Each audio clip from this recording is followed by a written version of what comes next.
welcome to Tome of Uselessness. I'm Dan, doing some solo recording here. I know it's been a while, at least for me, putting out an episode. I've been keep meaning to do it, but been failing to, obviously. I've been playing a lot of video games lately, and I've kind of fallen behind in some of my movie watching and such, so I was like, oh, you know what I should do is kind of set up not a personal challenge, but I wanted to set up some like double features, and I thought I would share one that I watched with you. I watched Under the Skin and Lucy to kind of plug those blind spots with Scarlett Johansson movies because I hadn't seen either of them before. I remember hearing about Under the Skin when it first came out, and Lucy, of course, but I just never saw them. So I thought I'd give them a watch and tell you what I think. So I'll start with Under the Skin, which was from 2013, directed by Jonathan Glazer, written by Walter Campbell, Jonathan Glazer, and Michael Faber. It had a budget of $13.3 million, took in apparently about 7.5 in the box office, and it was clearly like an early A24. Like, I was surprised to see the logo show up, and I was looking at the Wikipedia afterwards that I was like, okay, so this was early in the A24 production, as it were. But yeah, it was interesting. This is kind of funny, like the log line here. A mysterious young woman seduces lonely men in the evening hours in Scotland. However, events lead to her to begin a process of self-discovery. Which, yeah. I think, I remember when this movie was coming out, because of course it was like, oh, Scarlett Johansson, she's topless a lot in the movie, and sometimes is fully nude. And, so it's like, oh, titillating factors there. But it was actually, I enjoyed the movie a lot. It was clearly, again, falls into that A24 horror kind of thing where if you're in the mood for something else, it's going to immediately, it'll be not what you're expecting. Scarlett Johansson is in it. She plays the female. There's Jeremy McWilliams plays the bad man. Lindsay Taylor McKay plays the dead woman. Christoph Haydock plays the swimmer. Roy Armstrong, father at the beach, and Allison Chand, mother at the beach. Like the logline kind of suggests, it's literally mostly Scarlett Johansson in a van, driving around and just talking to people randomly on the street. And they edit it in such a way, and, it's the story is revealed in such a way where she's always trying to find like somebody who looks like alone or turns the corner and then they're away from like a crowd of people and stuff like that. And this could be something that's kind of like, myth making or not, but it was like apparently the men that she was talking to, a lot of them weren't actors, and Jonathan Glazer had set up hidden cameras in the van and only informed the men afterwards that they were in a movie, which is clear potentially for some, but obviously there was like a couple people who were actors because then they have more dialogue with her and stuff like that. So I don't know, like I said, a bit of myth making probably in there, but it was clearly the way it was set up and shot. Like there is just, a camera feed of her in the van and then like one looking out the window or whatever kind of thing. So like I said, it could be a mix of both there.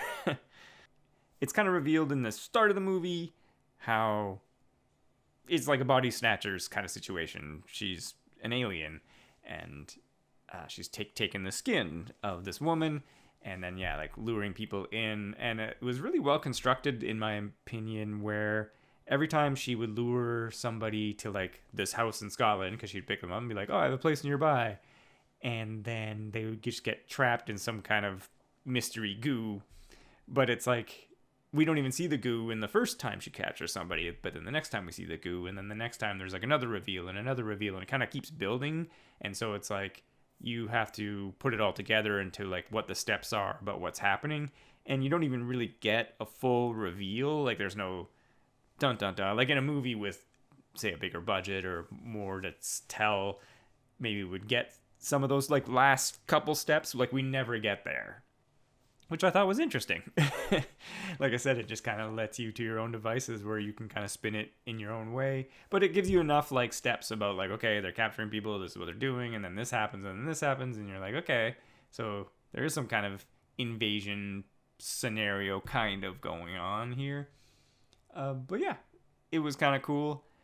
As the movie progresses, as the logline kind of, like I was saying, it, she begins a process of self-discovery, and that like, she's luring these humans, and then but she's not really like living, it's not one of those kind of scenarios where she's out and about. She's just in this van kind of not even really interacting with the bad man, who kind of comes up and cleans the messes that's left behind by her, kind of thing. And then later in the movie, we see her, she tries food once and it like, body rejection kind of thing. So she was starting to kind of, is she becoming more human or trying to understand us and etc. Again, there's a little bit of ambiguity there, but it works in this movie compared to maybe sometimes when that kind of thing wouldn't work.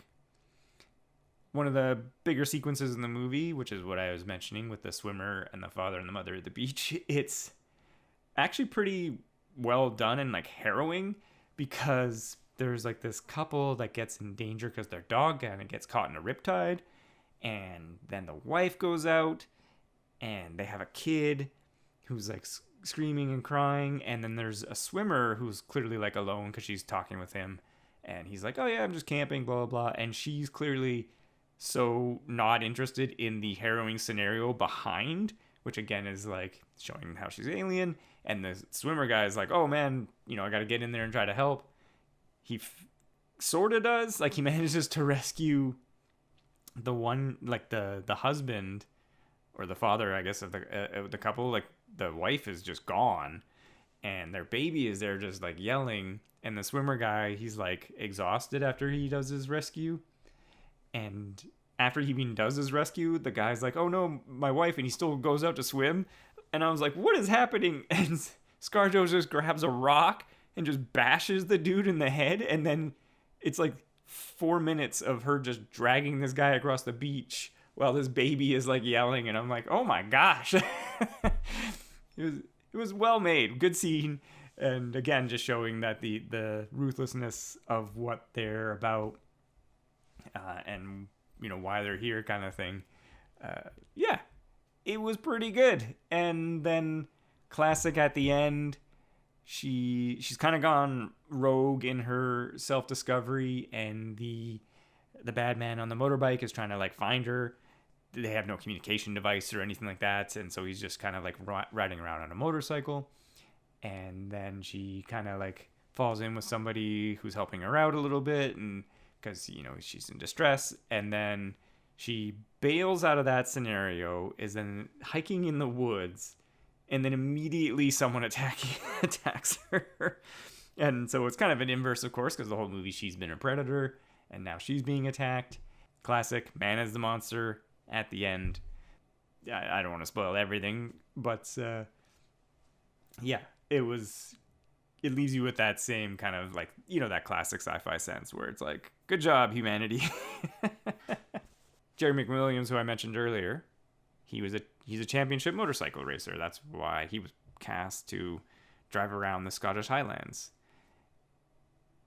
And there's a man with neurofibromatosis. Jonathan Glazer didn't want to use like makeup, so they actually found a gentleman with it. He came on board and kind of helped with the script and about how like Scarlett Johansson's character could kind of like get him to open up and stuff like that, because he has a facial disfigurement and doesn't want to be out and seen by people and stuff like that. So it's again, that's one of those scenarios like I was saying where they had an actor come in for the scene in the van. And apparently it took 10 years to make, and one of the earliest drafts had a couple who were aliens, and Brad Pitt apparently was one of the people cast. Who knows, again, that's some IMDb trivia. That was my thoughts really about Under the Skin. Like I said, I liked it more than I thought I was kind of going in. I think because, it's hard, not hard, but sometimes with the smaller indie type movies, you just don't know. But yeah, I did enjoy it, and I would recommend checking it out, especially if you're in that mood for kind of, like I said, it's a little more subdued, a little more like vibe, versus like a big bombastic kind of thing where it's a bit of a bit of a thinker and kind of gets in your head a little bit, where you're like, okay, there's some messed up stuff going on here, but nothing's really too revealed to you there. And the second movie I watched was Lucy from 2014, written and directed by Luc Besson. This was kind of shocking to me that it had a $40 million budget, and it pulled in $469 million. Like, this was a smash, which is kind of crazy to me because I heard that it was like not good and it sounded like it didn't do well. And when I looked up that figure, I was just like, wow, that was far more successful than I thought. And logline here. A woman accidentally caught in a dark deal turns the tables on her captors and transforms into a merciless warrior evolved beyond human logic. I think there was high expectations in particular for a movie like this coming from Luc Besson, starring Scarlett Johansson. Luc Besson has done The Fifth Element and La Femme Nikita and, just a bunch of classics in this kind of vein. It's kind of his thing. You got the femme fatale killer. And so I guess there was definitely an expectation in that logline too, where it's like, we're going to see some cool fight stuff. Again, reminiscent of something like Leon mixed with The Fifth Element, sci-fi twists. And it's not that at all. And which, again, kind of surprised me. Like, it's a bit in there, but not, I think, to the level of what even I was expecting kind of going in. But yeah, we got the cast with Scarlett Johansson as Lucy, Morgan Freeman showing up as Professor Norman, Chow Min-sik as Mr. Yang, Amir Wacht as Pierre Del Rio, Julian Ritt as the Limey, Pilu Asbeck as Richard, and Leo Tipton as Caroline. Really, it's, for the size of the movie, as it were, the cast is pretty small for our main players and stuff like that. So yeah, I think one thing kind of going against it was the marketing of the movie.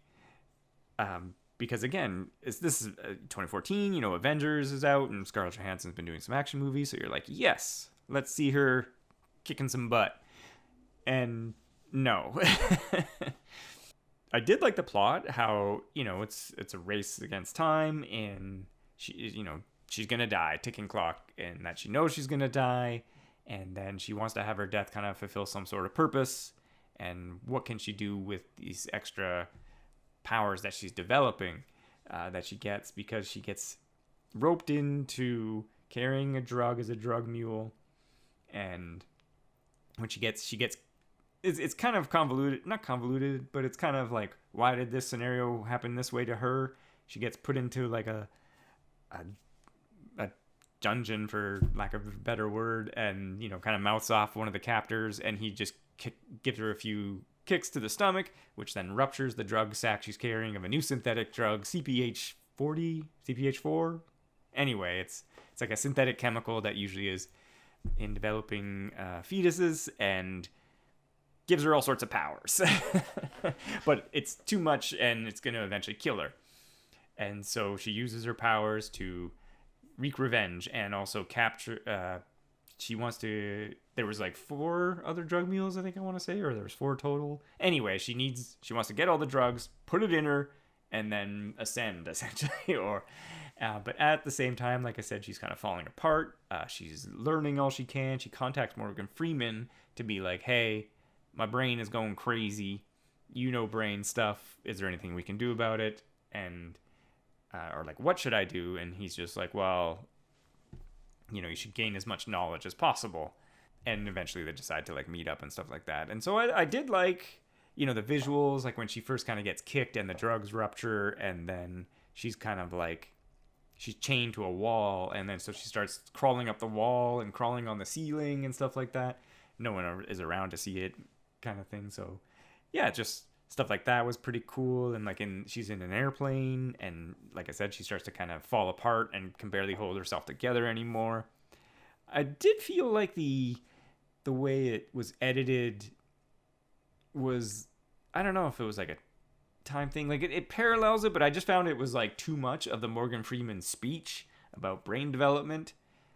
Because there's 2 different like cut-in elements that are happening. Because in the beginning of the film, every time she's like looking at stuff, there's like cut in of like nature footage, and like a leopard looking at or a cheetah looking at like an antelope and stuff like that, because she's feeling trapped. And then they have some of that, and then that kind of falls to the wayside, and then we get the Morgan Freeman speech, and it's cut in like every time she like gets to the next like brain level, and he's like, well, at 20% now we could potentially do this kind of thing. And then it just kind of always was just kind of cutting back and forth. To me, a little too much, but it's kind of the structure of it. So there's some cool visuals where there's like one hallway scene where she does, face down a bunch of bad guys and messes them up in weird ways because she has, psychic powers at this point. But it's not like Akira Gore style. It's more just like weird. There's a car chase. It's a weirdly constructed car chase because it's like she's in a cop car and then the cops are chasing her because she took the drugs that the other guys from the other people that were trying to take it from like a hospital, and then the cops are just like on her. I don't know, kind of a weird scenario, and because she's just racing to like the neck to get to the professor. But yeah, well shot, well constructed, and maneuvering the small cars through Paris and stuff like that. That's good. It almost feels like it was put in because like, Luc Besson, you can make an action scene, go. Right? So like I said, the construction of it, like she's not chasing anybody, like she kind of is but not really. It's more they're just trying to get away from the cops, and then even the cop in the cars with her is like, I'll just call them off, and she's like, nah, don't even bother. So it's like it's a chase for no reason practically. And then at the end, unfortunately, like our hero, she's not really involved in the kind of final action set piece, because at that point she delivers some exposition and some, stuff about philosophy and time, and then she gets hooked up with 4 IVs of all the drug and then just like sucks it in and then goes on a mental journey while there's like a shootout in the, in the hallway, and the cops are trying to stop the drug lords from getting at her, because he just wants revenge at that point. Well, he wants his drugs, but he also, doesn't know that she's about to take it all. But he just kind of is also out for revenge. And so, but at that point, she was so powerful, like, it wouldn't have really been a challenge. I don't know. I don't know what could have been done to potentially change that. Like, maybe have her slightly depowered until she takes all those drugs, and then she does, like, a fight, and then gets extra powers. Something along those lines could have been done to at least have her be involved in it. Good fun shootout at the end there. And then, they have some obvious parallels, because in the beginning of the movie, I think, or at some point in the movie, they talk about, like, Lucy, the first kind of, like, primate that stood on its feet and, kind of kicked off the next stage of or Neanderthal evolution. And Lucy, our hero, she's kicking off that kind of next stage, because at the end of the movie, she basically passes on all the knowledge she's learned to Morgan Freeman, as well as like ascends to become a higher being, because at the end, this was always something I heard. Everyone was like, well, she just turns into like a USB stick, and it's like, no, the USB stick is knowledge, and when the guy's like, oh, where'd she go? And on his phone, there's a message that literally says, like, I am everywhere. It's like she's ascended to something beyond now. I don't know. It feels weird. Sometimes people just miss obvious things in movies. She didn't become the USB. She was giving us a USB stick.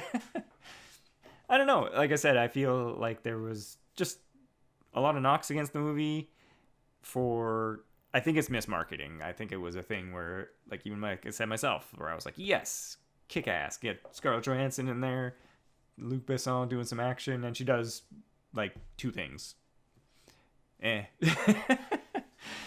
But I did enjoy the movie. Like I said, it wasn't like terrible or anything, and it was well constructed. I think in an interview in 2014, Luc Besson said that, again, it was another long project, took him about 10 years to make, and he admitted that there was erroneous science information, like the whole, we only use 10% of our brain thing, which is the main conceit at the beginning, where it's like, no, we actually do use a lot of our brain. But he just liked that premise for us, like a sci-fi movie, where it's like, what if we could do more? Which, again, that's like, anime has done that kind of thing. Of course, Akira mainly, this was where I was kind of drawing a parallel, where it's like, if you're gonna have a hallway scene with some psychics, that's where your inspiration's coming from. But I did enjoy it. Like I said, at the end of the day, I would recommend both these movies. It was kind of a good double feature, because 2013, 2014, they were only a year apart, and they're just wildly different. So it was a lot of fun to watch. Plan on doing some more double features again, trying to shore up some of my missed movie watching just because of doing other stuff. That's all I gotta say today. Thank you so much for listening. You can check us out, tomeofuselessness.com. We're on YouTube and Instagram and podcast catchers everywhere. Tome of Uselessness. If you want to email us, topics, questions, suggestions, whatever, I check it daily. That's tomeofuselessness@gmail.com. Stay safe and thanks for listening.